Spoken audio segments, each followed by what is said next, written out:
ഔദാര്യമല്ല ഈ മേഖല നിയമമാണ്. ഈ മേഖല തൊഴിലാളികളുടെ സമര പോരാട്ടങ്ങളുടെ നേട്ടം തന്നെയാണ്.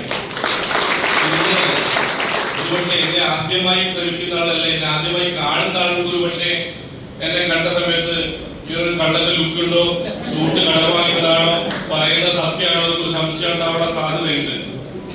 പക്ഷെ നേരത്തെ എന്നെ അറിയുന്ന ആളൊക്കെ സ്വാതന്ത്ര്യ സമര സേനാനീക്ഷ നമ്മളെ പരിചയപ്പെടുത്തുന്നത്.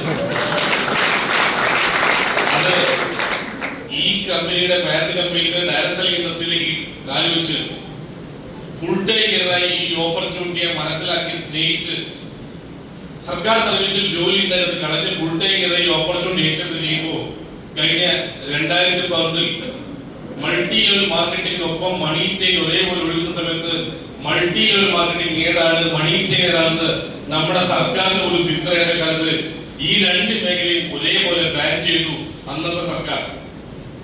ഇന്നലെ വരെ ഈ മേഖലയിൽ പ്രവർത്തിച്ച നേട്ടമുണ്ടായി കൃത്യമായി ടാക്സ് അടച്ച് വിൽക്കുന്ന ഉൽപ്പന്നങ്ങളുടെ സെയിൽ ടാക്സും കിട്ടുന്ന വരുമാനത്തിന്റെ ഇൻകം ടാക്സും കൃത്യമായി അടച്ച് നൂറുകണക്കിന് ആയിരക്കണക്കിന് ആളുകൾ തൊഴിൽ കൊടുത്തും തൊഴിൽ സംഘടിപ്പിച്ചു കൊടുത്തും പഠിപ്പിച്ചു കൊടുത്തും വളരുമ്പോൾ ഒരു ദിവസം രാത്രി നേരെ കൊടുക്കുന്ന സമയത്ത് ഈ മേഖല വിരോധിക്കുകയും ഈ മേഖല പ്രവർത്തിച്ച മുഴുവൻ ആളുകളെ കള്ളന്മാരാകുകയും ഒരു കാലഘട്ടം. അതിനുശേഷം പോലീസ് നരനാടായിരുന്നു ഈ മേഖലയിൽ പ്രവർത്തിച്ച മുഴുവൻ ലീഡർമാരെ വീട്ടിൽ കയറി ചെന്ന് പണം പിരിക്കുന്ന പണിയാണ് അന്നത്തെ പോലീസിനോട് ചെയ്തുകൊടുക്കുന്നത്. ഡയറക്ടർ ഇൻഡസ്ട്രി പ്രവർത്തിക്കുന്ന ആൾ ഒറ്റനോട്ടത്തിൽ കണ്ടാൽ സ്കൂൾ കണ്ട ഒറ്റനോട്ടത്തിൽ അറിയാം. അപ്പൊ ഈ ഡയറക്ടർ അങ്ങനെയാണ് എന്റെ പേര് പോലീസ് ഒരു 5000 ഒഴിവാക്കില്ല, 10,000 ഒഴിവാക്കില്ല. ലീഡേഴ്സിന്റെ കാറ്റഗറി അനുസരിച്ച് ലക്ഷങ്ങൾ വാങ്ങിക്കൂട്ടിയുണ്ട് ഇവിടുത്തെ പോലീസ്.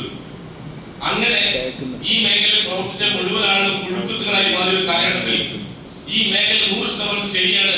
മുടക്കുന്ന പൈസയിൽ മൂല്യമുള്ള ഉൽപ്പന്നം കൊടുക്കുന്നുണ്ട്, വാങ്ങി വിൽക്കുന്ന ഒരു മാന്യമായ ലാഭം കിട്ടുന്നുണ്ട്.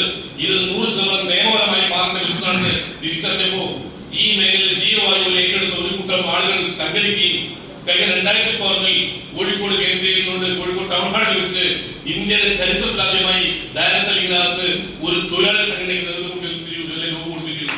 അങ്ങനെ 2010 ആദ്യമായി ഈ മേഖലയിൽ ഒരു സംഘടന നടക്കുന്നത്.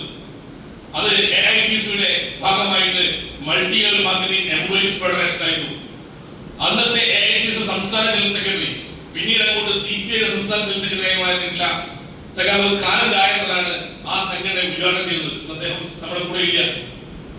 അതിനുശേഷമാണ് ഈ മേഖലയിൽ INTUC, CITU, BMS, HMS, STU 6 തൊഴിലാളി സംഘടനകൾ പ്രവർത്തിക്കാൻ തുടങ്ങിയത്. അങ്ങനെ തൊഴിലാളി സംഘടന ഈ മേഖലയിൽ രൂപീകരിക്കപ്പെട്ട സമയത്ത് അതിനുവേണ്ടി സമരങ്ങൾ തുടങ്ങിയപ്പോൾ ഒറ്റയ്ക്കും കൂട്ടായി നടത്തിയ സംഘടനകളുടെ സമരങ്ങളുടെ ഭാഗമായി നമ്മുടെ തിരുവനന്തപുരത്ത് രാജ്ഭവനിലേക്ക് മാർച്ച് നടത്തി. അതായത് ഗവർണറുടെ താമസസ്ഥലം, അത് സെക്രട്ടറിയിലേക്ക് മാർച്ച് നടത്തി. തിരുവനന്തപുരത്ത് നിന്ന് ഞങ്ങൾ പാർലമെന്റിലേക്ക് പോയി, പാർലമെന്റ് മാർച്ച് നടത്തി. പാർലമെന്റ് മുമ്പിൽ സെക്രട്ടറി മുമ്പിൽ നിരാഹാരം കിടന്നു. അങ്ങനെ വർഷങ്ങൾ നടത്തിയ സമരത്തിന്റെ ഭാഗമായി 2010 മുതൽ 2015 വരെ നിരന്തരമായി നടത്തിയ സമരങ്ങൾ വന്നപ്പോ നിയമസഭ നടക്കുന്ന സമയത്ത് നിയമസഭയ്ക്കകത്ത് ട്രേഡ് യൂണിയൻ നേതാക്കന്മാർ ഡയറക്ടർ ഇൻഡസ്ട്രിയെ കുറിച്ച് നിങ്ങൾക്ക് എന്താണ് സർക്കാർ പറയാനുള്ളത്, ഈ മേഖലയിൽ തൊഴിലാളികൾ പട്ടിണിയാണ്, അവർ സമരം നടത്തുന്നത് പോലെ സർക്കാർ ഇതിനെ കുറിച്ച് മറുപടി പറയാൻ പറയുമ്പോ അങ്ങനെ നിയമസഭയ്ക്കകത്ത് ഒരു MLA ഈ വിഷയം ഉന്നയിക്കുന്ന സമയത്ത് പുറത്ത് 1000-ലധികം ആളുകൾ തൊഴിലാളികൾ കണ്ടിന്യൂസായി സമരങ്ങൾ നടത്തുന്നുണ്ടാവും. അങ്ങനെ ഈ മേഖലയെ കുറിച്ച് പഠിക്കാൻ തീരുമാനിക്കുകയും പഠിച്ചതിന്റെ ഭാഗമായി കഴിഞ്ഞ 2015 ജൂലൈ മാസം 29 തീയതി ഈ മേഖല വീണ്ടും പ്രവർത്തിക്കാൻ തുടങ്ങുകയും ചെയ്തു. അന്ന് സർക്കാർ ഒറ്റ നിലപാട് മാത്രമുള്ളൂ, കൺസ്യൂമർ പ്രൊട്ടക്ഷൻ ആക്ട്. ഈ മേഖലയിൽ ആളുകൾ വഞ്ചിക്കപ്പെടാൻ പാടില്ല. സർക്കാർ നോക്കിയത് ഉൽപ്പന്നം വാങ്ങുന്നതിനെ കുറിച്ച് മാത്രമാണ്. അവർ മുടക്കുന്ന പൈസ മൂല്യം ഉൽപ്പന്നം അവരാരും പറ്റിക്കാൻ പാടില്ല. അങ്ങനെ 2015 ജൂലൈ മാസം 29 മുടക്കുന്ന പൈസയിൽ മൂല്യമുള്ള ഉൽപ്പന്നം കൊടുക്കുന്ന കമ്പനിക്ക് പ്രവർത്തിക്കാമെന്ന നിലപാട് സർക്കാർ കൊണ്ടുവന്നു. എന്നാൽ പ്രവർത്തിക്കുന്ന ആളുകളുടെ തൊഴിൽ സംരക്ഷണത്തെ കുറിച്ച് ഒന്നും പറഞ്ഞില്ല. സമരം വീണ്ടും നീണ്ടു. അങ്ങനെ ഇന്ന് തൊഴിലാളികൾക്ക് അനുകൂലമായി സംസാരിക്കുന്ന ചില ആളുകൾ അധികാരത്തിൽ വന്ന സമയത്ത് അവിടെ ഈ വിഷയം നമ്മൾ ഉന്നയിച്ചു. അങ്ങനെയാണ് ഇന്നലെ കൺസ്യൂമർ പ്രൊട്ടക്ഷൻ മാത്രം വെച്ചുകൊണ്ട് നിയമം ഉണ്ടാക്കിയ സർക്കാർ ഇന്ന് ഈ മേഖലയിൽ പ്രവർത്തിക്കുന്ന തൊഴിലാളികളുടെ ആനുകൂല്യം ഉറപ്പിച്ചുകൊണ്ട് ഈ വരുന്ന ഫെബ്രുവരി മാസം 19 തീയതി നമ്മുടെ കേരള മുഖ്യമന്ത്രി പിണറായി വിജയൻ ഈ സർക്കാരിന്റെ ഔദാര്യം കൊടുക്കുന്നതാണ് ഞാൻ വിശ്വസിക്കുന്നില്ല. ഈ മേഖല തെരുവ് പ്രവർത്തന ഭാഗമായി കിട്ടുന്ന ഇത് നമ്മുടെ അവകാശമാണ്. അതിനകത്ത് ഇന്ന് പിണറായി എന്താ പറയാൻ പോകുന്നത് കൃത്യമായിട്ട് അറിയില്ല. ഇനി അറിയുന്നത് ഞാൻ പറയുന്നത് ശരിയുമല്ല. ഒരു കാര്യം നിങ്ങൾ ഉറപ്പിച്ചോ, ഡയറക്ടർ ഇൻഡസ്ട്രി 100% ലീഗലാണെന്നും സർക്കാർ ഒപ്പം കൊണ്ടെന്നും അയാൾ പറഞ്ഞേ പറ്റൂ. ഇത് പറയാതെ മുന്നോട്ട് പോകാനാവില്ല. കൊടുക്കുന്ന പൈസ മൂല്യങ്ങൾ ഉൽപ്പന്നം കൊടുക്കുന്ന കമ്പനികൾക്ക്, വാങ്ങി പ്രവർത്തിക്കുന്നവർ വാങ്ങി വിൽക്കുന്ന സമയത്ത് മാന്യമായി ലാഭം എടുക്കുന്ന കമ്പനികൾക്ക്, സ്വന്തമായി ഉൽപ്പന്നം ഉണ്ടാക്കി വിൽക്കുന്ന കമ്പനികൾക്ക്, ആളുകളെ വഞ്ചിക്കാത്ത കമ്പനികൾക്ക് 100% പ്രവർത്തിക്കാനുള്ള സ്വാതന്ത്ര്യം കൊടുക്കുക. അതോടൊപ്പം തന്നെ ഈ മേഖല ജീവവായു പോലെ ഏറ്റെടുത്ത് പ്രവർത്തിക്കുന്ന തൊഴിലാളികൾക്ക് അവർക്ക് തൊഴിൽ സംരക്ഷണം കൊടുക്കുക. ഇന്ന് സംസ്ഥാന സർക്കാരിന് ഏകദേശം 5.5 ലക്ഷത്തോളം തൊഴിലാളികൾക്ക് മാത്രമേ തൊഴിൽ കൊടുക്കാൻ സംസ്ഥാന സർക്കാരിന് കഴിയുള്ളൂ. 32 ലക്ഷത്തിലെ ആളുകൾക്കാണ് കേരളത്തിൽ തൊഴിൽ കൊടുക്കുന്നത്. എന്നാൽ MISL പറയുന്ന കമ്പനി ഉണ്ടല്ലോ, ഏറ്റവും ചുരുങ്ങിയത് 60 ലക്ഷത്തിന് മേലാണ് തൊഴിൽ കൊടുക്കുന്നത്. ഇരട്ടിക്ക് മേലാണ് തൊഴിൽ കൊടുക്കുന്ന കമ്പനിയ. നിലവിലുള്ളതിനേക്കാൾ ഒന്നധികം കൊടുക്കാനുള്ള കപ്പാസിറ്റി കേരളത്തിലില്ല, സംസ്ഥാനത്തിലില്ല. ഇത് ഒന്ന് കയറണമെങ്കിൽ ഒന്ന് പിരിയണം. ഒന്ന് പിരിഞ്ഞാലേ ഒന്ന് കയറാനുള്ളൂ. എന്നാൽ MISL മാർക്കാണെങ്കിൽ എത്ര കയറി വന്നാലും തൊഴിൽ കൊടുക്കാൻ അവസരം ഈ മേഖലയിൽ കഴിയുന്നത്. അങ്ങനെ സർക്കാർ പൈസ ചെലവില്ലാതെ ആൾക്ക് തൊഴിലവസരം കൊടുക്കുന്ന ഒരു കമ്പനി എന്ന നിലയ്ക്ക്, അല്ലെങ്കിൽ ഇത്തരം കമ്പനികൾ എന്ന നിലയ്ക്ക് സർക്കാർ വ്യാപകമായി പ്രൊമോട്ട് ചെയ്യാൻ വേണ്ടി തീരുമാനിച്ചു. കൃത്യമായി വിൽക്കുന്ന ഉൽപ്പന്നങ്ങൾക്ക് കൃത്യമായ ടാക്സ്, വരുമാനം വാങ്ങുന്ന ആളുകൾ കൃത്യമായി വരുമാനം വരുന്ന ബാങ്കുകളുടെ ആയതുകൊണ്ട് തന്നെ അത് കൃത്യമായ ഇൻകം ടാക്സ് ഇതെല്ലാം കൊടുക്കുന്ന ഇത്രയും നല്ലൊരു മേഖല ഇല്ല എന്നാണ് ഇപ്പൊ സർക്കാരിന്റെ പഠനം. വിൽക്കുന്ന മുഴുവൻ കൃത്യമായി ടാക്സ് കൊടുക്കുന്ന, വരുമാനം വാങ്ങുന്ന കൃത്യമായി ഇൻകം ടാക്സ് കൊടുക്കുന്ന, നയാ പൈസ മുതൽ മുടക്കില്ല സർക്കാർ ഇത്രയും തൊഴിൽ കൊടുക്കാവുന്ന ഒരു മേഖല വേറെ ഇല്ല എന്നാണ് സർക്കാർ പുതിയ കണ്ടെത്തൽ. അതിന്റെ പ്രഖ്യാപനമാണ് ഈ വരുന്ന 19 നടക്കാൻ വേണ്ടി പോകുന്നത്. ഇനി ഇതൊക്കെ പത്രത്തിൽ കൊടുത്തു കഴിഞ്ഞാൽ നാളെ എല്ലാ പത്രത്തിലും വലിയ വാർത്തയായി വരുന്നുള്ള ഒരു പ്രതീക്ഷ എനിക്കില്ല. കാരണം നമ്മളെ കുറിച്ച് പത്രക്കാരെ വാർത്തയോട് അയാൾക്ക് ഒരു ഗുണമാണ്, നമ്മളെ കുറിച്ച് പത്രക്കാർക്ക് എന്ത് ഗുണമാണ്? ഒരു ഗുണമില്ല. അവർക്ക് വേണ്ടത് പരസ്യമല്ലേ, അത് നമ്മൾ ജനങ്ങൾക്ക് കിട്ടാൻ പോകില്ല. നമ്മൾ വളരുന്നതനുസരിച്ച് അവർക്ക് ഉപദ്രവം മാത്രമേ ഉള്ളൂ. അതുകൊണ്ട് അങ്ങനെ പരസ്യം കൊടുക്കുന്ന വിശ്വാസം എനിക്കില്ല. ഇതാണ് പത്രപ്രവർത്തന മേഖലയിൽ പ്രവർത്തിക്കുന്ന ആരെങ്കിലും ഉണ്ടെങ്കിൽ ഞാൻ കുറ്റപ്പെടുത്തുന്ന മേഖലയുണ്ട്. പത്രമാധ്യമ മേഖലയൊക്കെ മത്സരത്തിന്റെ മേഖലയായി മാറിയിട്ടുണ്ട്. അതുകൊണ്ട് വാർത്തകൾ ശേഖരിച്ച് ജനങ്ങളിൽ എത്തിക്കേണ്ടത് പത്രധർമ്മമെങ്കിൽ അല്ലെങ്കിൽ മാധ്യമ ധർമ്മമെങ്കിൽ അതൊക്കെ ഇപ്പൊ മാറി. ഇന്ന് വാർത്ത കൊടുക്കാൻ മൈലേജ് കൂട്ടാനുള്ള മത്സരങ്ങൾ ഏർപ്പെടുകയാണ് നമ്മുടെ ചാനലുകൾ, നമ്മുടെ പത്രങ്ങൾ മുഴുവനും. അതുകൊണ്ട് എല്ലാ ശരിയായ വാർത്തകൾ ജനങ്ങൾ എത്തുന്ന യാതൊരു നിർബന്ധവുമില്ല. ഞാൻ ഒരു ദിവസം കോഴിക്കോട് പുതിയ ബസ് സ്റ്റാൻഡിൽ വാഴത്തേക്ക് നടന്ന പോകുന്ന സമയത്ത് അവിടുത്തെ വലതു ഭാഗത്തിൽ വലിയൊരു ജില്ലയിൽ കൊണ്ട് വലിയൊരു ആൾക്കൂട്ടം. അപ്പോ എന്താ ആൾക്കൂട്ടം കണ്ടപ്പോ എന്റെ ഒരു പ്രായം വെച്ചാൽ നോക്കി നിൽക്കുന്ന സാരാ. അപ്പൊ ഞാനങ്ങനെ നോക്കി എന്താ സംഭവം. അവിടെ നോക്കുമ്പോ കിട്ടിയ വിവരം അവിടെ സെയിൽ ടാക്സ് ഉദ്യോഗസ്ഥന്മാർ പരിശോധന നടത്തിക്കൊണ്ടിരിക്കുന്നു. ജ്വല്ലറിക്കാർ സ്വർണം വാങ്ങുന്ന സമയത്ത് പല ജ്വല്ലറിക്കാരും കൊണ്ട് ഒരു ബില്ല് വേണോ, ബില്ല് വേണമെങ്കിൽ 100% ടാക്സ് അധികം അടക്കണം കേട്ടോ. അപ്പൊ 3% വെറുതെ കളയേണ്ട. 60,000 3 ചെറിയ പൈസ ഇല്ലല്ലോ ഒരു പവന്. അപ്പൊ നമ്മൾ പറയും ബില്ല് വേണ്ട, ബില്ല് വേണ്ടെന്ന് പറഞ്ഞാൽ ആ കച്ചവടം കാണിക്കണ്ട. അപ്പോ അതിന് ബില്ല് ഉണ്ടാവില്ല, ഒരു എഴുത്ത് മാത്രമേ ഉണ്ടാവുള്ളൂ, ഒരു ഷീറ്റ് മാത്രമേ ഉണ്ടാവുള്ളൂ, അല്ലെങ്കിൽ എസ്റ്റിമേറ്റ് മാത്രമേ ഉണ്ടാവുള്ളൂ. അങ്ങനെ എസ്റ്റിമേറ്റ് മാത്രം എഴുതി വെച്ച് കോടികളെ കച്ചവടം നടത്തുന്ന ജ്വല്ലറിയെ പിടിച്ചിട്ട് കോടികളെ ഫൈനാവുള്ളൂ. അപ്പൊ ഞാൻ വിചാരിച്ച് നാളത്തെ പത്രത്തിൽ വമ്പം വാർത്തയാണ്. നാളെ രാവിലെ പത്രത്തിൽ പ്രധാനപ്പെട്ട ഒരു വാർത്ത, ജ്വല്ലറിയിലെ ഈ സെയിൽ ടാക്സ് വെട്ടിപ്പ് ഒരു ഉദ്യോഗസ്ഥന്മാരെ പിടിച്ചത് വലിയ വാർത്ത എഴുതുക. പിറ്റേ ദിവസം രാവിലെ തന്നെ ഇന്നലെ ഞാൻ നേരിട്ട് കണ്ട കാഴ്ച ഒന്നും പത്രത്തിൽ വായിക്കാൻ വേണ്ടി ഞാൻ വേഗം പത്രം മറച്ചു നോക്കി. അങ്ങനെ ഒരു വാർത്തയെ ഒരു പത്രത്തിൽ വന്നിട്ടില്ല. കാരണം അങ്ങനെ വാർത്ത കൊടുത്താൽ പിറ്റേ ദിവസവും അവ കൊടുക്കുന്ന പരസ്യം ആ പത്രക്കാർക്ക് കിട്ടൂല. 14 ലക്ഷത്തിന് പരസ്യം നഷ്ടപ്പെടുത്താൻ ഒരു താല്പര്യമില്ല. അവിടെ വാർത്തയും കൊടുത്തില്ല. ഹലോ, വാർത്ത ശേഖരിച്ചു, പക്ഷെ ജനങ്ങളിൽ എത്തിച്ചില്ല. എത്തിച്ചാൽ മുമ്പേ പരസ്യം പോകും. അതേസമയത്ത് ഒരു ദിവസം പുതിയ ബസ് സ്റ്റാൻഡിൽ നിന്ന് ഒരുത്തരുടെ ആളുകൾ കൂട്ടിയിട്ട് തല്ലിച്ച് പോലീസുകാർ കൂട്ടുക. അയാളെ നോക്കിയ സമയത്ത് ഒരു പോക്കറ്റ് അടിച്ചതാ. ഏതോ ഗതി കിട്ടാൻ ഭക്ഷണം കഴിക്കാൻ പൈസ ഇല്ലാത്ത സമയത്ത് മറ്റോന്റെ പോക്കറ്റ് അടിച്ചു. ചെയ്യാൻ പാടില്ലാത്ത തന്നെയാണ്, പക്ഷെ അടിച്ചത് 500 രൂപ. പത്രത്തിലെ പിറ്റേ ദിവസം വാർത്ത, അവന്റെ പേര് സത്യപാലൻ എന്ന ഉണ്ണി, അവന്റെ വീട്ടുപേര്, വയസ്സ് 58, ഒരു പ്രായം, അവന്റെ വീട്ടുപേര്, ഒരു നാട്ടുപേര് എല്ലാം വിശദമായി കൊടുത്തിട്ട് 500 രൂപ കട്ടേന്റെ എല്ലാ ഡീറ്റെയിൽസും പത്രത്തിൽ കോടികൾ സത്യപാലൻ പരസ്യം കൊടുക്കാൻ. ഹലോ, വേറൊരു ദിവസം പേര് സത്യപാലൻ ജോലി പോകലാണ്. ആ പത്രങ്ങളിൽ കോടിക്കണക്കിന് രൂപയുടെ വെട്ടിപ്പിടിച്ചാൽ വാർത്തയാവണം നിർബന്ധമില്ല. എന്നാൽ 500 വാർത്തയാവും. അവരെ കൂടെ നോക്കിക്കായിരുന്നത്. ഇതിനകത്ത് നമ്മുടെ നേരമാണ് നടന്നുകൊണ്ട് പത്രത്തിൽ കൊടുത്ത് ഊർക്കും കിട്ടാനില്ല പത്രക്കാർക്ക്. അതൊരു വ്യാപകമായ വലിയ വാർത്തയൊന്നും എനിക്ക് അറിയില്ല. പിന്നെ ഒന്നും കൊടുക്കാനൊക്കെ വഴിയില്ല. കാരണം പങ്കെടുക്കുന്ന ആള് കടക്ക് പുറത്തുനിന്ന് പറയുന്ന ആളാണ്. അതുകൊണ്ട് ചിലപ്പോ എന്തെങ്കിലും കൊടുക്കാനിരിക്കാൻ അല്ല അതൊരു കൂടെ അങ്ങനെയെങ്കിലും വാർത്ത വരുമല്ലോ. ഇനി പത്രത്തിൽ വാർത്ത കൊടുത്താലും കൊടുത്തില്ലെങ്കിലും നമ്മുടെ മൊബൈൽ ഫോണുകൾ, നമ്മുടെ സോഷ്യൽ മീഡിയ ഇത് ഏറ്റെടുക്കുകയും മൊബൈൽ ഫോണിനെ ഇങ്ങനെ ഉപയോഗിക്കുന്ന വേറെ ഏത് ആളുകളായി നാട്ടിലുണ്ട്? നമ്മളെ പോലെ അറിയുന്നേ, നമ്മളെ പോലെ പോസ്റ്റർ ഉണ്ടാക്കുന്നത്, നമ്മളെ പോലെ ലൈക്ക് അടിക്കുന്നത്, നമ്മളെ പോലെ സ്പ്രെഡ് ചെയ്യാൻ ഇവിടെ ആരുണ്ട് നാട്ടില്? അതുകൊണ്ട് തന്നെ ഇവിടെ ആര് പരസ്യം കൊടുത്താലും പരസ്യം കൊടുത്തില്ലെങ്കിലും നാടറിഞ്ഞിരിക്കും ഈ മേഖലയിൽ വലിയൊരു മുന്നേറ്റം. സർക്കാരിനെ സംബന്ധിച്ച് ചിലപ്പോ ഒരു ചോട് മാത്രമായിരിക്കും, പക്ഷെ നമ്മളെ സംബന്ധിച്ച് അതൊരു കുതിച്ചായിട്ടായിരിക്കും. നീലാംസ്ട്രോങ് എന്ന് പറയുന്ന മനുഷ്യൻ ചന്ദ്രനിൽ കാലുകുത്താൻ പോകുന്നതിലൂടെ ഒരു നല്ല ഡയലോഗ് പറഞ്ഞിട്ടുണ്ട്. അയാൾ പറഞ്ഞത് എന്നെ സംബന്ധിച്ച് വെറും ഒരു കാൽവെപ്പ് മാത്രം, പക്ഷേ മനുഷ്യരാശിയെ സംബന്ധിച്ച് ഇതൊരു വൻ കുതിച്ചാട്ടമാണ്. അയാൾക്കൊരു കാൽവെപ്പാ, പക്ഷെ മനുഷ്യരാശിക്ക് ഒരു കുതിച്ചാട്ടായിരിക്കും. അതേപോലെ സർക്കാർ ഒരു കാൽവെപ്പ് മാത്രമായിരിക്കും, പക്ഷേ ഈ ഇൻഡസ്ട്രിക്ക് അതൊരു കുതിച്ചാട്ടമാണ്. ഈ 19 ശേഷം വരാൻ വേണ്ടി സുഹൃത്തുക്കളെ, ഈ 19 ശേഷം മുംബൈയിലെ ബിസിനസ് എൻറ്റയർലി ഡിഫറെന്റ് ആയിരിക്കും. ഇനി കേരളം വരാൻ പോകുന്നത് പ്രൊഫഷണലാണ്. ഈ മേഖല കൃത്യമായ നിയമനം വന്നു കഴിഞ്ഞാൽ വിദേശ കമ്പനികൾ ഇഷ്ടം പോലെ നാട്ടിലേക്ക് വരാനുണ്ട്. മത്സരം കടുക്കും. സ്വാഭാവികമായും ഓരോ കമ്പനികളും അവന്റെ ഏറ്റവും മികച്ചത് പുറത്തെടുക്കേണ്ട സാധ്യത കൂടുതലാണ്. അപ്പോ ഞാൻ നിങ്ങൾ ഇന്ന് കണ്ട MI ലൈഫ് അല്ല 19 ശേഷം കാണാൻ പോകുന്നത് ഇതിനേക്കാൾ മികച്ചതായിരിക്കും. ഒരു തർക്കവും വേണ്ട. അതുപോലെ ഒന്ന് തന്നെയാവാൻ പോകുന്നു.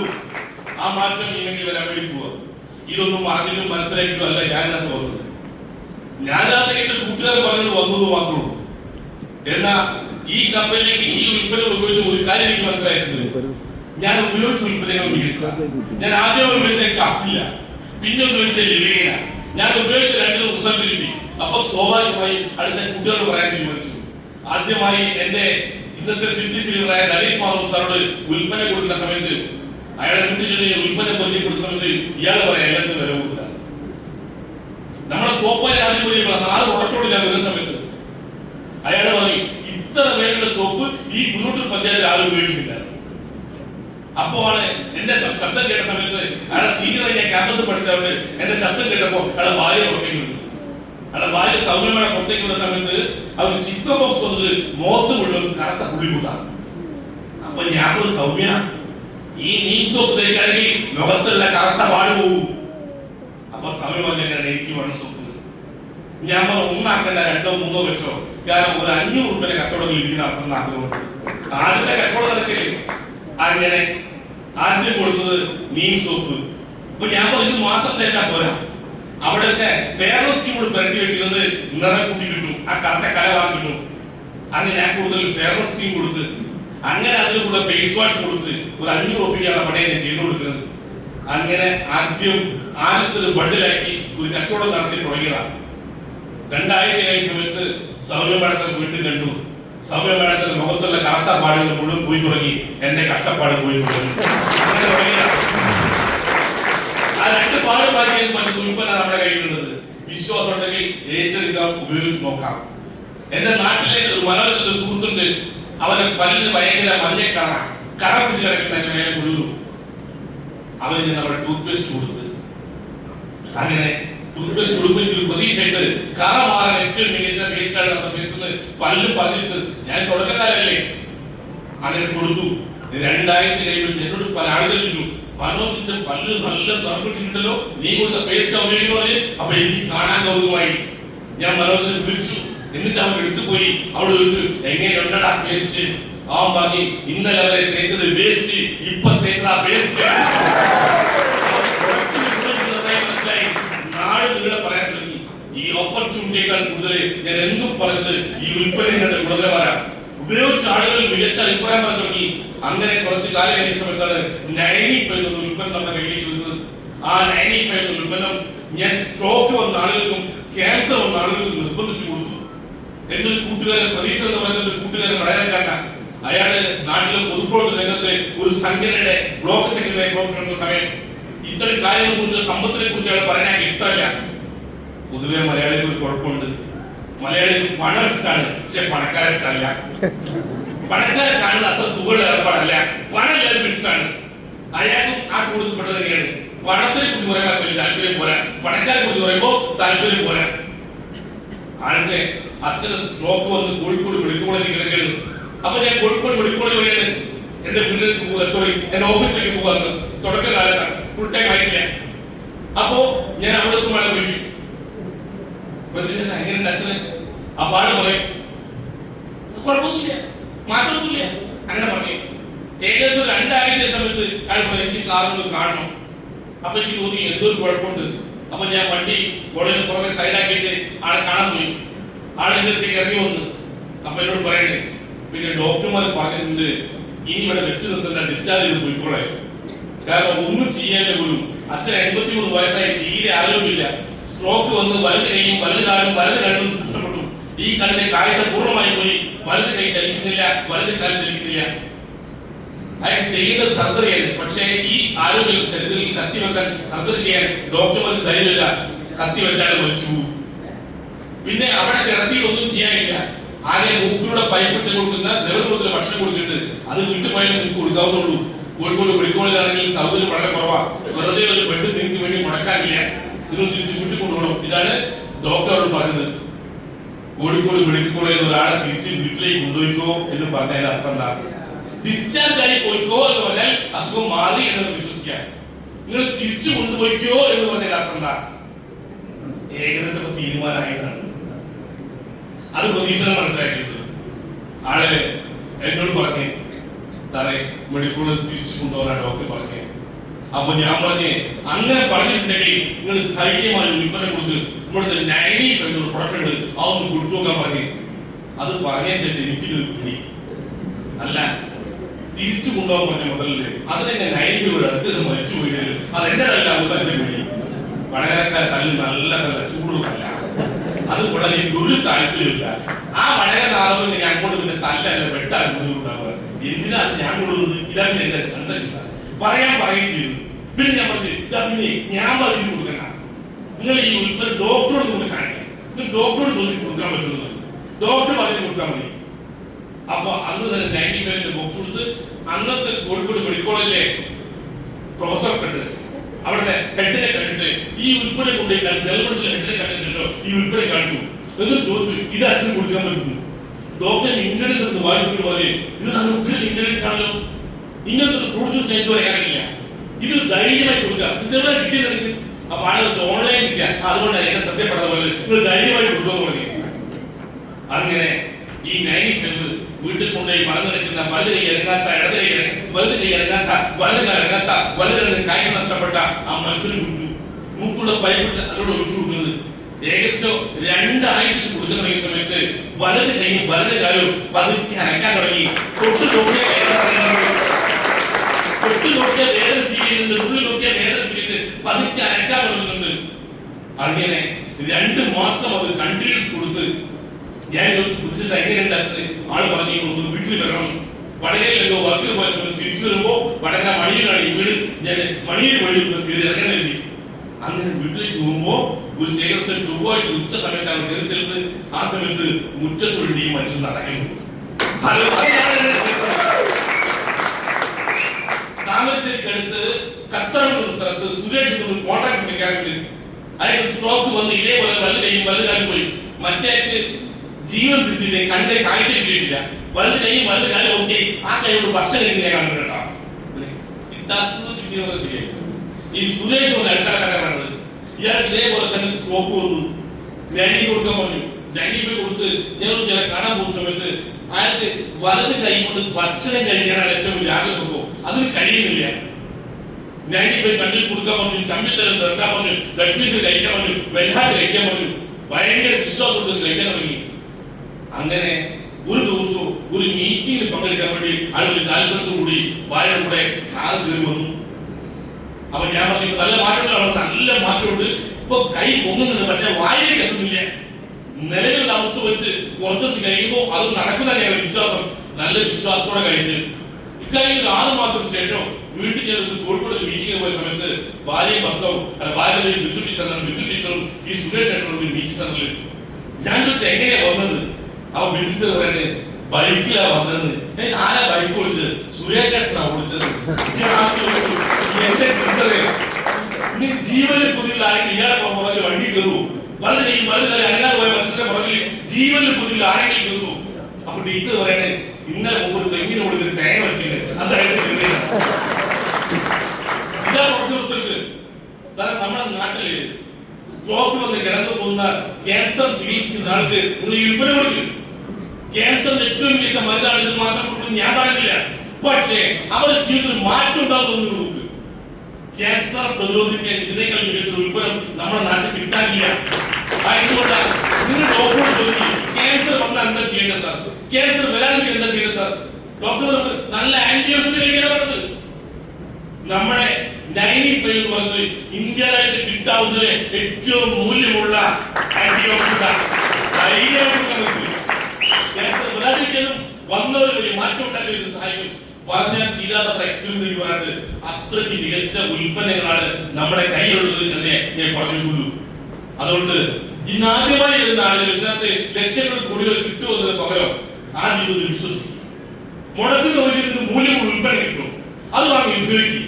നല്ലതാണെന്ന് ബോധ്യപ്പെട്ടെങ്കിൽ മാത്രം നിങ്ങൾ അടുത്ത കാര്യം ആലോചിക്കും. ഇതാ ഈ ഉൽപ്പന്നമായി കുറച്ച് കൊടുത്തു നോക്കി. ഉൽപ്പന്നം വാങ്ങി ഉപയോഗിക്കുന്ന ആളുകളൊക്കെ ഇത് നല്ലതുപോലെ വീണ്ടും കൊണ്ട് വാങ്ങി കിടക്കുമ്പോൾ നിങ്ങൾക്കൊരു സ്ഥിര വരുമാനം കിട്ടാൻ തുടങ്ങും. അങ്ങനെ വരുമാനം കിട്ടാൻ തുടങ്ങുമ്പോൾ നിങ്ങൾക്ക് തോന്നുന്നു ഇതിനകത്ത് ആഴ്ചയിൽ 5000 വാങ്ങണം, ആഴ്ചയിൽ 10,000 വാങ്ങണം, ആഴ്ചയിൽ 50 വാങ്ങണം, 1 ലക്ഷം വാങ്ങണം, 2-10 വാങ്ങണം എന്നൊക്കെ പിന്നെ തോന്നുള്ളൂ. അങ്ങനെ ചിന്ത മാറിയാൽ മാത്രമേ വരുമാനം കിട്ടുള്ളൂ. ഹലോ, ഞാൻ പുതിയ ആളോട് യൂക്കാൻ ഒരു പുസ്തകത്തിൽ ഒരു കഥ വായിച്ചിട്ടുണ്ട്. ആ കഥ ഞങ്ങൾ പങ്കുവെക്കുന്നുണ്ട്. ഒരു ചെറുപ്പക്കാരനെ ഒരു പുഴയിൽ ഇങ്ങനെ ചൂണ്ടിട്ടുകൊണ്ടിരിക്കുകയാണ്. ചൂണ്ടിട്ടുകൊണ്ടിരിക്കുന്ന സമയത്ത് പെട്ടെന്ന് അതിനകത്തൊരു മീൻ കുഴി ഇപ്പൊ വലിച്ചു കൊണ്ടിട്ട് നോക്കുമ്പോ വലിയൊരു മീൻ.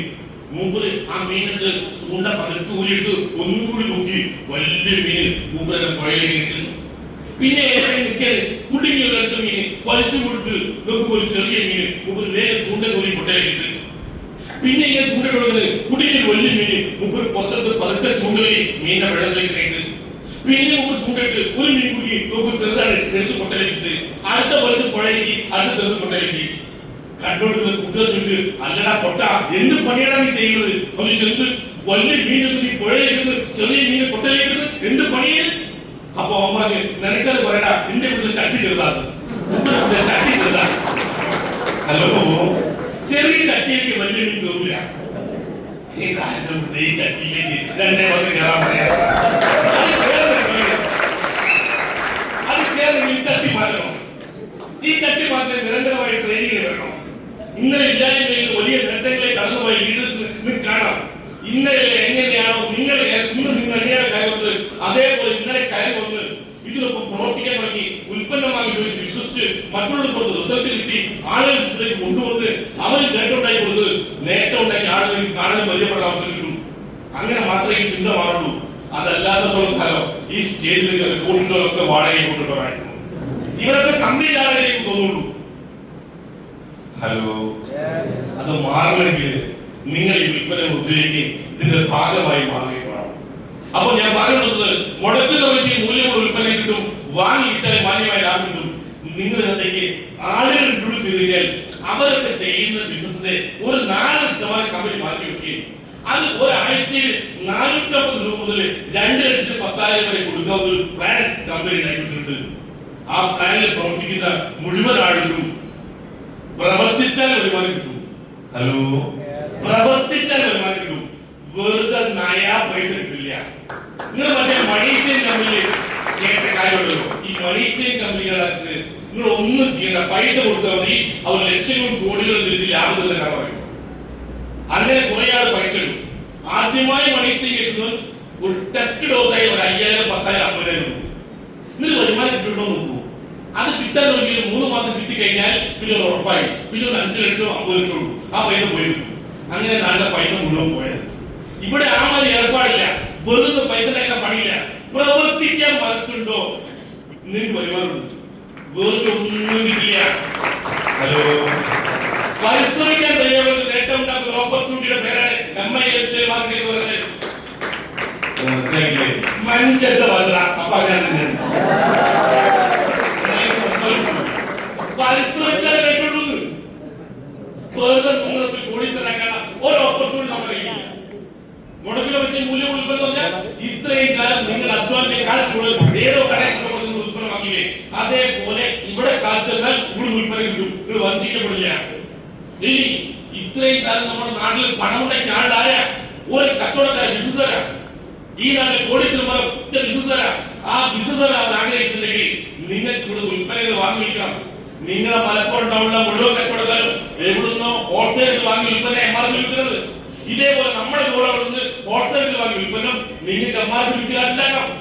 അങ്ങനെ വിൽക്കുന്ന പണക്കാരാവുന്നത് വിൽക്കാനുള്ള അവസരം ഇവിടെയുണ്ട്. ഇനി അങ്ങനെ വിറ്റോണ്ട് നിൽക്കുന്ന സമയത്ത് നിങ്ങൾ ഹോൾസെയിൽ ബിസിനസ് ആഗ്രഹിക്കുന്നെങ്കിൽ 100 കണക്കിന് റീറ്റെയിൽസ് റിക്രൂട്ട് ചെയ്യാൻ നിൽക്കും. അവർ ഉൽപ്പന്നം വാങ്ങി വിറ്റോളൂ. അതിന് 4% നിങ്ങൾക്ക് കിട്ടും.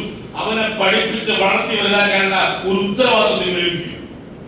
അങ്ങനെ നമ്മുടെ കൂടെ വന്ന ആളുകൾ ഡെവലപ്പായി ലീഡേഴ്സായി മാറുമ്പോൾ മേലെ വന്ന ലീഡർമാർ അതിന്റെ മേലേക്ക് വളരും. അങ്ങനെ നാളെ 18 വയസ്സ് കഴിഞ്ഞാൽ എല്ലാവർക്കും ഒരേ ഒട്ടവാസം എന്ന് പറഞ്ഞ പോലെ നാളെ എല്ലാവരും വളർന്നു വല്ലേ 2-10 അത് മേലേക്ക്. ഇത് പഠിക്കാൻ അന്താരാഷ്ട്ര പഠനം പഠനം തോന്നില്ല, MBA ആവശ്യമായിട്ട് തോന്നില്ല, MBBS ആവശ്യമായിട്ട് തോന്നില്ല. ഹലോ, നമ്മളെക്കാൾ കഴിവുള്ള 2 വ്യക്തികളെ ലെഫ്റ്റും റൈറ്റും കൊണ്ടുവരാം. അവർ നന്നായി ചെയ്യാൻ തുടങ്ങിയാൽ ആ നേട്ടം നമുക്ക് കിട്ടും. അവർ നന്നായി ചെയ്യാൻ നമ്മൾ നന്നായി സഹായിക്കാം. അങ്ങനെ പരസ്പരം സഹായിച്ചോണ്ടും കൈ മുറുകെ പിടിച്ചോണ്ടും ഒരുമിച്ച് വിജയിക്കാവുന്ന ഒരു ഓപ്പർച്യൂണിറ്റിയുടെ പേരാണ് MILC മാർക്കറ്റിംഗ്. കൂടെ വന്നാൽ കൈ പിടിച്ചേക്കുക.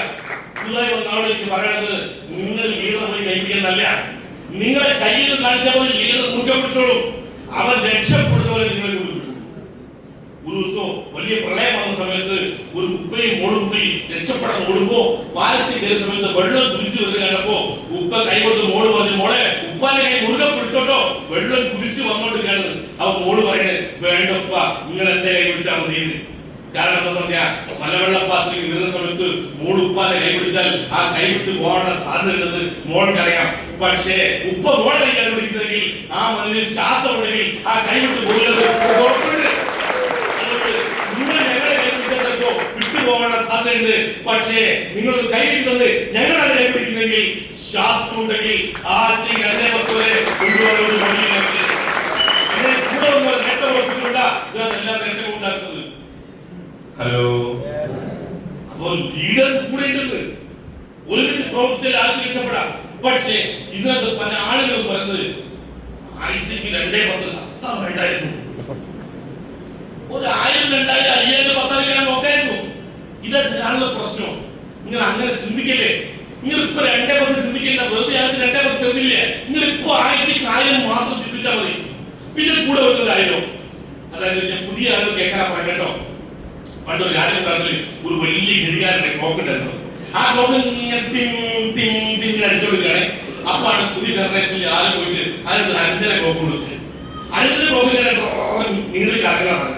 അത് എളുപ്പത്തിൽ കറങ്ങാലോ, പക്ഷെ മറ്റൊന്നിങ്ങനെ അടിക്കല്ലേ പഴയ ക്ലോക്ക്. അപ്പോ ഈ അനന്തര ക്ലോക്കിലേക്ക് എന്റെ ദൈവമേ എനിക്കിങ്ങനെ കറങ്ങാൻ തന്നെ ആവുന്നില്ല. ആ നേരെ ആ മുത്തച്ഛൻ എമ്മാതിരി അടിയടിക്കുന്നത്, ഇയാൾ എത്ര കാലം പഠിച്ചോ ഈ അടിക്കാൻ തുടങ്ങിയിട്ട്. ഇവന് ഈ ചിന്തയാണ്. അങ്ങനെ ഒരു ഗ്യാപ്പ് കിട്ടുന്ന സമയത്ത് ഈ പുതിയ അനന്തര ക്ലോക്ക് മുത്തശ്ശൻ ക്ലോക്കോട് ചോദിച്ചു, അല്ല മുത്തശ്ശ, നിങ്ങൾ എത്ര കാലം ഈ അടിക്കാൻ തുടങ്ങിയിട്ട്, നിങ്ങളുടെ കാര്യം ഭയങ്കര കട്ടാണല്ലോ. ആയാലും ഒരു അർത്ഥമില്ല, ഞാനിങ്ങനെ അടിച്ചുകൊടുക്കും. അപ്പോ എത്ര കൊല്ലായി അടിക്കാൻ വേണ്ടി കണ്ട ചോദ്യം. ആ ഒരു കൊല്ലം ഞാൻ കൂട്ടിയിട്ടൊന്നുമില്ല, എന്നാലും 10-15 ആയിട്ടുണ്ടാവും. ഒരു ഊഹം മുമ്പാണ് പറഞ്ഞു. പക്ഷേ ഇലക്ട്രോണിക്സ് ഗ്രൂപ്പ് പെട്ടെന്ന് കണക്കൂട്ടി. ഒരു സെക്കൻഡിൽ 1 അടി, 1 മിനിറ്റിൽ 60 അടി, 1 മണിക്കൂർ 3000, ഒരു ദിവസം 80,000 മേലെ. അങ്ങനെ ഒരാഴ്ച, ഒരു മാസം, 10 മാസം, ഒരു കൊല്ലോ, 25 കൊല്ലോ, 55 കൊല്ലോ അത് കൂട്ടുപിടിക്കും. ആ ക്ലോക്ക് അടിച്ചു. ഇലക്ട്രോണിക്സ് അല്ലേ, പെട്ടെന്ന് അടിച്ചുപോലോ, കണക്ക് താങ്ങില്ല, അത് അടിച്ചുപോയി. ആ മുത്തശ്ശി ക്ലോക്ക് മേലെ കറക്റ്റ് ശബ്ദം കേൾക്കാത്തപ്പോ ഒന്ന് മേലേക്ക് നോക്കുമ്പോ നമ്മുടെ അനന്ത ക്ലോക്ക് അങ്ങനെ അടിച്ചുപോയി ഇങ്ങനെ അലങ്ങാൻ സൂചിപ്പിക്കുന്നു. ഈ സമയത്ത് മുത്തശ്ശി ക്ലോക്ക് ഡയലോഗ് മൂപ്പർ പറഞ്ഞിങ്ങനെ പോട്ടെ, വെറുതെ കണക്കൂട്ടാൻ വേണ്ടി ഒരു സെക്കൻഡ് ഒരടി, അത് എനിക്ക് എളുപ്പ, അത് മാത്രമേ ഞാൻ ആലോചിക്കുള്ളൂ. ആഴ്ചക്ക് ആയോ അത് എളുപ്പ, അത് മാത്രം ആലോചിച്ചാൽ മതി. ബാക്കി കൂടെ ഒന്നും ആലോചിച്ചുള്ളൂ. നമ്മളിപ്പോ രണ്ടാമത് കണക്കൂട്ടാൻ പോയാൽ പഠിച്ചു പോയി ചാൻസ്. കുറെ സാധാരണ അങ്ങനെ അടിച്ചു പോയിട്ടേ വരാത്തത്. ഒരു 2-10 പറ്റിയില്ല, അത് പകരം ആഴ്ചക്കൊരായിരം, പിന്നെ കൂടെ വന്നവരായിരം, പിന്നെ 1,000, അങ്ങനെ കൂട്ടി കൂട്ടി വരുമ്പോ ഓരോ കാര്യം കിട്ടുമ്പോൾ 2-10 കിട്ടും. ഹലോ, ഇതിലങ്ങനെ അത്ഭുതമൊന്നുമില്ല. ഇതെങ്ങനെ കൊടുക്കുന്നത് ചോദിച്ചു കഴിഞ്ഞാൽ നന്നായി ബിസിനസ് ചെയ്ത് 10-30 ആൾക്കാർ കൂടെ വരണം. എപ്പോ ഒരു 2, 3, 4, 5 കൊല്ലം കൊണ്ട് പെട്ടെന്ന് 2 തരത്തില്ലല്ലോ. അതായത് എന്റെ വീട് താമരശ്ശേരി. താമരശ്ശേരി പറഞ്ഞിട്ടുണ്ടെങ്കിൽ മൈസൂറിന്റെ ദേശമല്ല. ഞാൻ താമരശ്ശേരി കൊറോണ കാലത്ത് തട്ടുകട വിചാരിക്കും. അവിടുന്ന് എനിക്ക് എല്ലാ ദിവസവും ഒരു 1000 രൂപ ലാഭം. തട്ടുകടയിൽ നല്ല കച്ചവടം ഉണ്ട്. പക്ഷെ ഞാൻ കച്ചവടം ചെയ്യുന്നത് പറഞ്ഞു ലാഭമൊക്കെ എടുത്തോ, എനിക്കൊരു 1000 രൂപ മതി. തട്ടുകട ആണല്ലോ, അതുകൊണ്ട് 1000 എടുക്കുന്നത് ബാക്കി ഇങ്ങെടുത്തോ, ഒരു ഹാപ്പി. അങ്ങനെ ഒരു ഡേ നല്ല കച്ചവടം ചെയ്യുന്നത് ലാഭം എടുത്തിട്ട് എനിക്ക് 1000 രൂപ. അങ്ങനെ കിട്ടി കൊടുക്കുമ്പോൾ ഞാൻ വിചാരിച്ച് നമ്മളൊന്ന് കുടുകുടി തുടങ്ങിയാലോ. അവിടെ വിളിക്കായി ഞാൻ പറഞ്ഞില്ല, എടുത്തോ, എനിക്കൊരു 1000 മതി. ഞാൻ നല്ല പൈസ ഞാൻ കുന്നോളം തുടങ്ങി. അവിടെ കച്ചവടം സാറേ ഞാൻ പറഞ്ഞു നിങ്ങൾ എടുത്തോ, ലാഭം എനിക്കൊരു 1000 കിട്ടിയാൽ മതി. അങ്ങനെ പൂരൂര്, ഉള്ളിയേരി, വാലശ്ശേരി, എഗരൂര്, അങ്ങനെ ചുറ്റുകൊടുത്ത് 10-30 കൗണ്ടറാണ്. ഇപ്പൊ എന്റെ പേരിൽ 30 തട്ടുകളുണ്ട്. ഇതെല്ലാം നല്ല ലാഭത്തിൽ ഓടിച്ചിട്ട് ഒരു ലാഭം എടുത്തിട്ട് എനിക്കൊരു 1000 രൂപ. അങ്ങനെ 30 തട്ടുകടയിൽ നിന്ന് ഒരു ദിവസം 1,000 കിട്ടിയ ഒരു ദിവസം 30 തട്ടുകട എത്ര കിട്ടും? 30,000 കിട്ടും. അങ്ങനെ 7 ദിവസം കൊടുത്ത കിട്ടും 2,000 കിട്ടും. അതിന്റെ ഇവിടെ നല്ല 30 തട്ടുകട, ഒരു 1000 രൂപ ഉണ്ടായി തന്നെ കെൽപ്പുള്ള 30 ആൾക്കാരെ 5-10 കൊല്ലം കൊടുക്കാൻ മതി. ഇത് വലിയ കഷ്ടപ്പെട്ട പണിയാണ്. ഇത് എളുപ്പമുള്ള പണിയാണ്. ഈ വരുന്നോ 1000 തരൂല. അത് തരാൻ കെൽപ്പുള്ള ഏതെങ്കിലും വരും. അത് വരുന്നത് വരെ നമ്മൾ കച്ചവടം ചെയ്തു കൊടുക്കുക, പിന്നെ ഓനെ ഏൽപ്പിക്കുക, പിന്നെ അടുത്തത് നോക്കുക, അടുത്ത ഏൽപ്പിക്കുക. അങ്ങനെ ഏൽപ്പിച്ചു പോയാൽ 30 ആളെ കിട്ടാൻ ഒരു പ്രയാസമില്ല. ഹലോ, ഇത്രയുള്ള ബിസിനസ്. പിന്നെ എല്ലാ സമയത്തും ടീമിനൊപ്പം ഉണ്ടാവുക. ടീമിന്റെ ചലനങ്ങൾ എപ്പോഴും നോക്കുക. നമുക്കൊരു കുട്ടി ഉണ്ടായി കഴിഞ്ഞാൽ ആ കുഞ്ഞിന്റെ വളർച്ച നമ്മൾ എത്ര ശ്രദ്ധിക്കുന്നുണ്ട്, എത്ര ആസ്വദിക്കുന്നുണ്ട്, അതേപോലെ നമ്മൾ ടീമിന്റെ വളർച്ചയെ ആസ്വദിച്ചു പോവുക. ഹലോ, പക്ഷെ കുട്ടികൾക്ക് വലുതായി കഴിഞ്ഞിട്ടല്ല സ്നേഹമൊന്നും ഒരു കാണിക്കില്ല. ഒരു ടീനേജ് പറയാൻ കഴിഞ്ഞാൽ ടീനേജ് പറയാൻ 13, 14 അങ്ങനെ 18 വരെയുള്ള സമയം.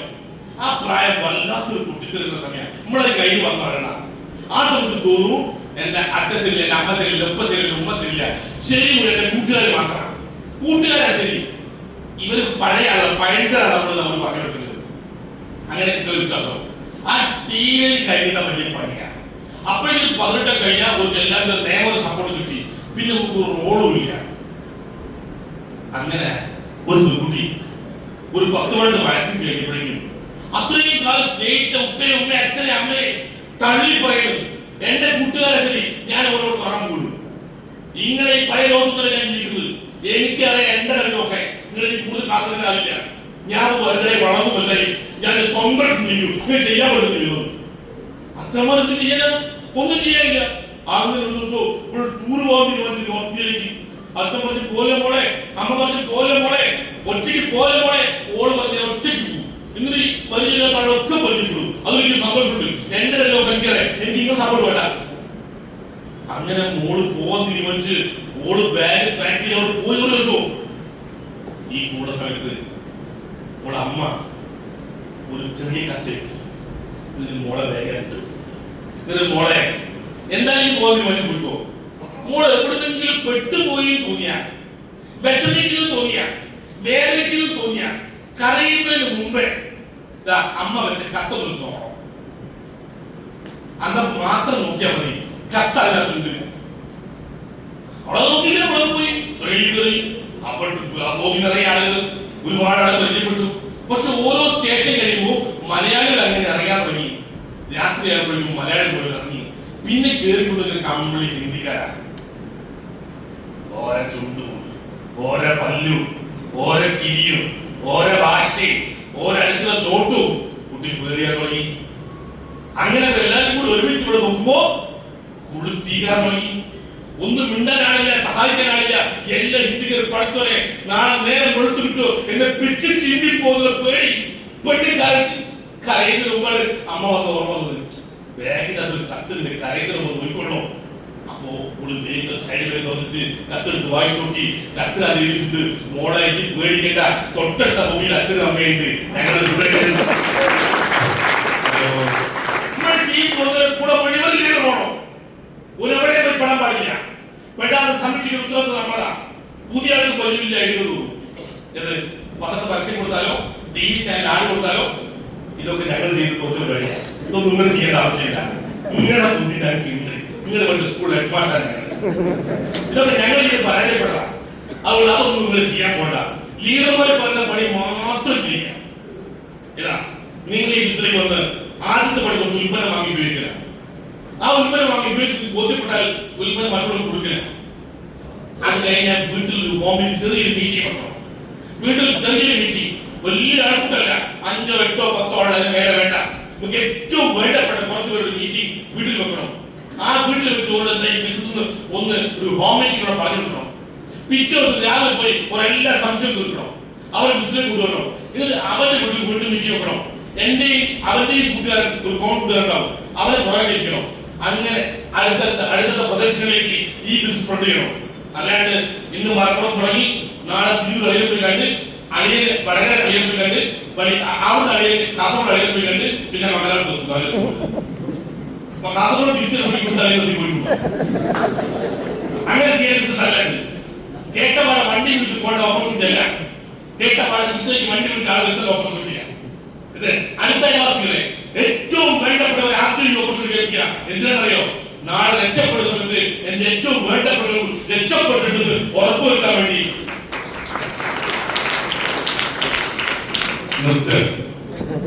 ഹലോ, ആരാ വേണ്ടപ്പെട്ടത്?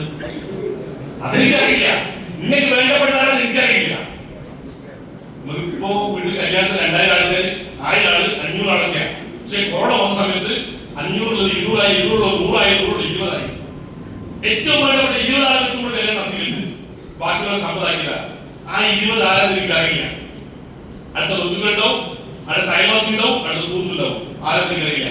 നിങ്ങൾ ഏറ്റവും വേണ്ടപ്പെട്ട ഒരു ഓപ്പർച്യൂണിറ്റി നിങ്ങൾ ഒരു ഹോം മീറ്റിംഗ് വിളിച്ച് പറയണം. കാരണം നിങ്ങൾ ഏറ്റവും വേണ്ടപ്പെട്ടവർ നിങ്ങൾ അവിടെ വിളിച്ചു. അത് എന്തിനൊന്നും നോക്കൂല. വിളിച്ചത് നിങ്ങളാണെങ്കിൽ അവർ അവിടെ വരും. ആ ഒരു ധാരണോ അവരെ വേണ്ടപ്പെട്ടത്. ഒരു ചെറിയ കഥ പറഞ്ഞ് അവസാനിപ്പിക്കും. അതായത് ഒരു വാപ്പയും മോനും കൂടി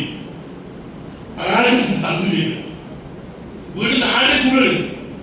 ആടിച്ചുള്ളിൽ തന്തൂരി എടുക്കുന്ന സമയത്ത് വാപ്പ മോള് അല്ല പോലെ ഈ വലിയൊരു ആട് നമ്മൾ 2 ആൾ കഴിച്ചാൽ തീരും. ഇതൊരു കാര്യം ചെയ്യും. നമുക്ക് വേണ്ടപ്പെട്ട കുറച്ചാളുകൾ ക്ഷണിച്ചു പോയിട്ട് അയൽവാസികളെ ഇവന്ന് കേട്ടപാട് കൂടെ അടുത്ത വീട്ടിലേക്ക് നിന്റെ അടുത്ത വീട്ടിൽ പോയി പറഞ്ഞ് ഞങ്ങളുടെ വീട്ടിൽ തീ പിടിച്ച് ഓടിക്കടി, ഞങ്ങളുടെ വീട്ടിൽ തീ പിടിച്ച് ഓടിക്കടി. എല്ലാ വീട്ടിലും പോയി പറഞ്ഞത് ഇങ്ങനെയാ.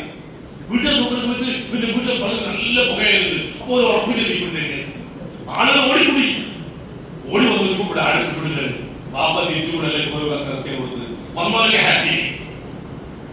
പിന്നെ മുമ്പിൽ പേരാറങ്ങി ആൾക്കാർ ഇങ്ങനെ തുല്യ വന്നുകൊണ്ടിരിക്കുന്നത്. ആളുകൾ തീരും. ഇനി വരുന്ന ആൾക്കാർ ഞാൻ എന്ത് പറയാൻ പഠിച്ചോ.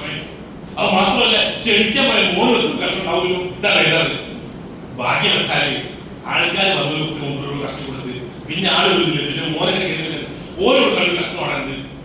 എന്നാലും ശരി ആ ബേജാറായിട്ടാണ് മുമ്പ് മോനെ നിലയ്ക്ക് മോനോട് കയറി വരുന്ന വളരെ വാപ്പ പറഞ്ഞ് അല്ലട പൊട്ട എന്ത് പണിയാണ് ചെയ്തത്.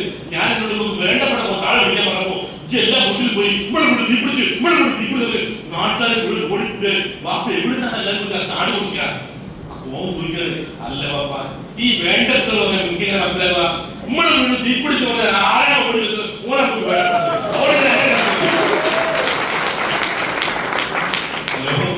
നിങ്ങൾ തീ പിടിച്ച് പറഞ്ഞാൽ ആരും കൊടുക്കില്ല. ഒരു മുറി വേണ്ടപ്പെട്ട ഓരോ വിളിച്ചു. ഹലോ, ചിലത് നന്നായി കത്തി നന്നായി അതെനിക്കറിയാം. ഓരോ വിളിച്ചിട്ട് കാര്യമില്ല. നമ്മൾ വിളിച്ചാൽ അത് ഏത് നയത്തിലാണെങ്കിലും കുറച്ച് കുട്ടികളെ നമുക്ക് കിട്ടും. ആ കുട്ടികളെ വിളിക്കണം. കാരണം അവൻ നിങ്ങളെ കൂടെ നരകത്തിലേക്ക് വരാൻ തയ്യാറായവരെങ്കിൽ അവൻ സ്വർഗത്തിലേക്ക് കൊണ്ടുള്ള ഉത്തരവാദിത്വം ഈ വിളിച്ചത് സ്വർഗത്തിലേക്ക് സ്വർഗത്തിലേക്കുള്ള പാസ്പോർട്ട് ഒരു സംശയമില്ല.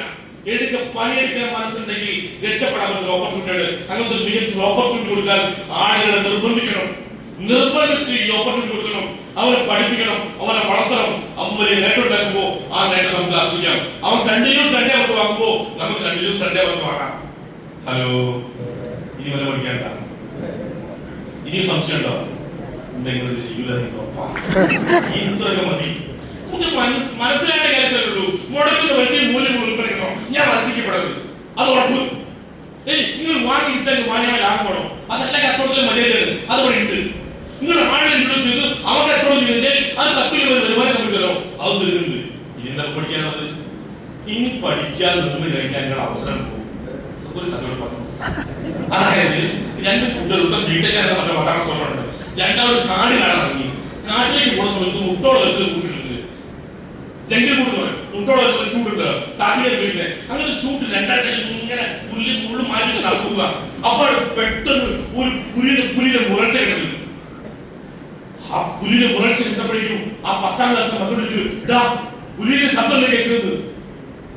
അവന് തകർന്ന് അതേ പറയുമ്പോഴേക്കും 10ാം ക്ലാസ്സിലെ 2 ഷൂ കഴിച്ചു. മറ്റൊരു അല്ലട പൊട്ട, എന്തിനാ ഷൂ പുലിയല്ലേ നമുക്ക് ഓടണ്ടേ? ഷൂട്ട് ഓടാൻ പറ്റുമോ? മറ്റൊരു ചോദിക്കുക. നല്ല കഥ.